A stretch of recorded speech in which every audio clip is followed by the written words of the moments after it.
So let's compare the original Game Boy Lego set versus the actual official product, the real Game Boy. And I've got them side by side, picking it up, and the first thing you notice is that the Lego version is slightly lighter. The original version is heavier, and that's probably because of the batteries. Now you can take out the screen and swap it out with different versions. So you got Zelda and you got Super Mario Land in there. And the screen looks very similar to the original one. You also have functioning buttons. We have the power switch, we have the contrast scroll wheel and the volume. But what's really interesting is that if you take it apart, for example, if you look under the speaker, there is something that resembles a speaker inside. And if you split the Game Boy apart, you can see some motherboard components inside, and you can also see how the buttons work using a rubber band, and that gives you that tactile feel.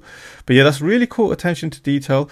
And that also carries on to the game cartridges. As you can see here, they look very similar in terms of size. The color is slightly darker on the Lego version. But what's really interesting is that they've paid attention to what is inside. So if you look at Super Mario Land, inside you can see the motherboard and you can see the metal pins as well. They've tried to replicate that, which is really cool.